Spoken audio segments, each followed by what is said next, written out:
সুপ্রিয় শিক্ষার্থী বন্ধুরা, আজকের ক্লাসে আমরা যে জিনিসটি শিখব সেটি খুবই গুরুত্বপূর্ণ জিনিস বাংলা ব্যাকরণে, যেটা আমরা অনেক সময় ঘুরিয়ে পেঁচিয়ে ফেলাই।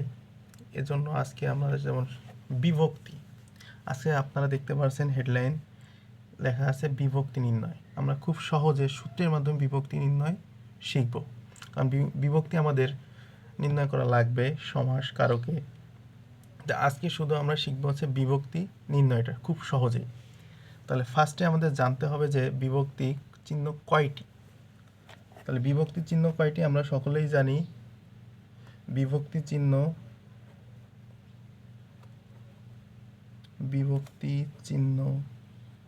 চিহ্ন আছে 60টি। আমরা এই বিষয়টি সবাই জানি, কিন্তু আমরা নির্ণয়ের ক্ষেত্রে প্যাচ লাগিয়ে ফেলাই।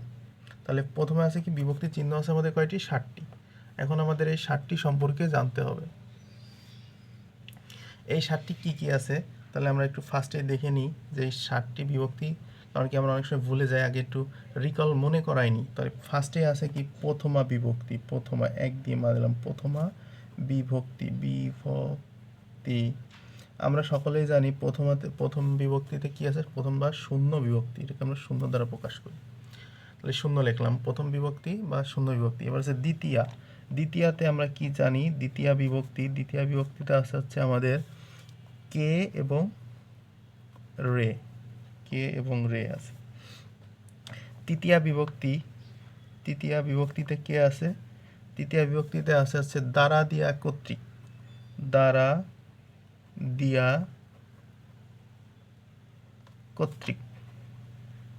দিয়া কর্তৃক। চতুর্থী বিভক্তিতে আছে কি কি আছে? চতুর্থী বিভক্তি আছে কে রে, মানে দ্বিতীয়ার মতোই সেম, কে রে। পঞ্চমী বিভক্তিতে আছে হতে থেকে চে।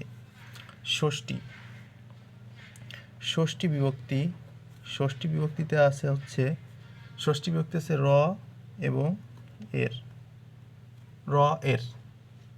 এবং নাই র এর। এবার আছে সপ্তমী বিভক্তিতে আছে হচ্ছে, সপ্তমী বিভক্তি কি আছে? এ 29টি অ তে।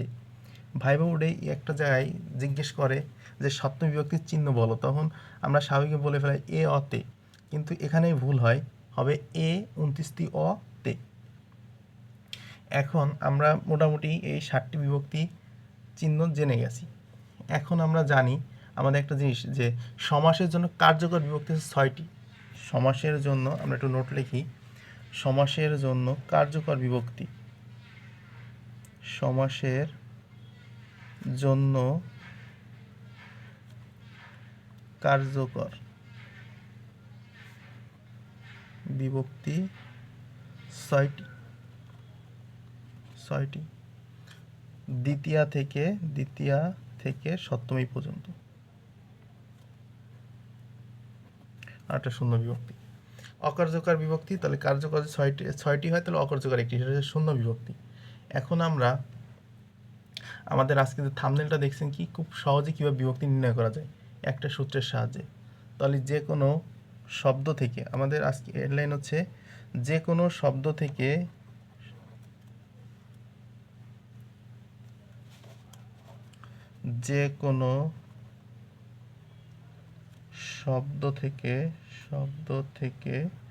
বিভক্তি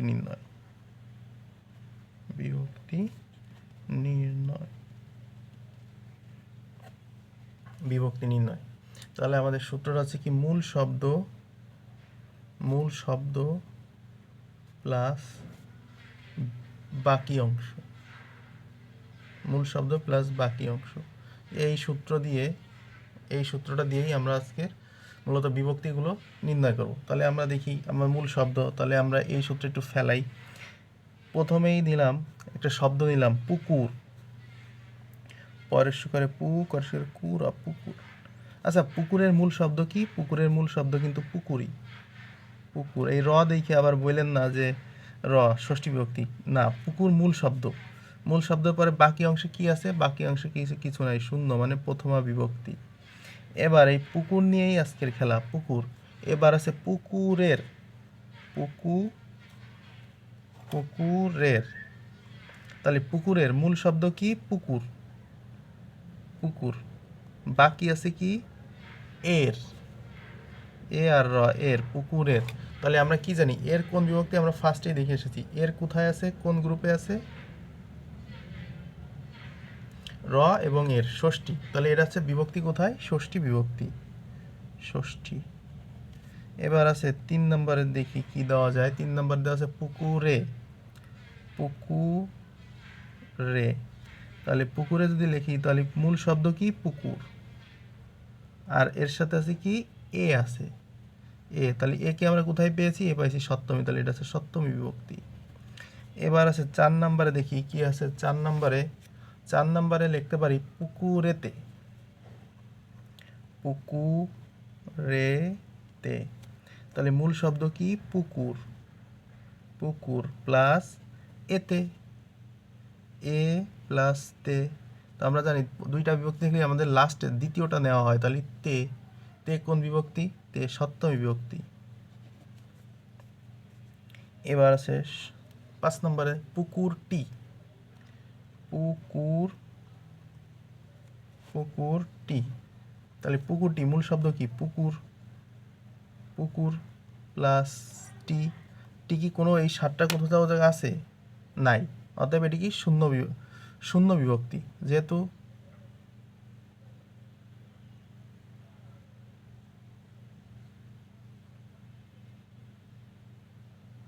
শূন্য বিভক্তি। এবার আসো ছেলে, একটু অন্যদিকে যায়। ছেলে, মেয়ে। ছেলে যদি লিখি, ছেলে, ছেলে কি হয়? ছেলে, ছেলে তো ছেলেই, ছেলে। এরপরে কি? মূল শব্দের পর বাকি অংশ কি কিছু আছে? নাই, অতএব শূন্য বা প্রথমা। এবার আছে, এবার দেখি মেয়ে। তাহলে ছেলে যদি দেখি, মেয়েও দেখা উচিত। মেয়ে, তাহলে মেয়েতে কি আছে? মেয়ে মূল শব্দ, তারপরে কিছু আছে?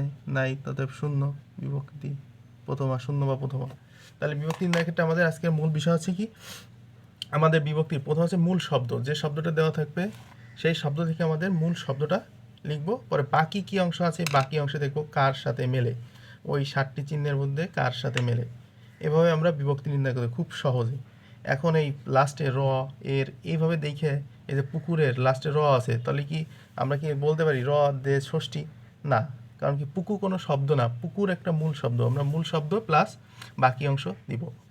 আমি আশা করি এই অল্প সময়ের মধ্যে আমরা যেটুক দেখিয়েছি এটুক দ্বারাই আমরা বিভক্তি নির্ণয় করতে পারবো খুব সহজে।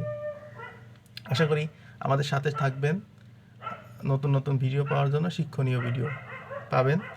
আশা করি আমাদের যদি উপকৃত মনে হন তাহলে পেজটি লাইক দিবেন এবং ইউটিউব চ্যানেলটি সাবস্ক্রাইব করবেন। আশা করি সকলকে ধন্যবাদ আমাদের সাথে থাকার জন্য। দেখা হবে নেক্সট কোনো ভিডিওতে।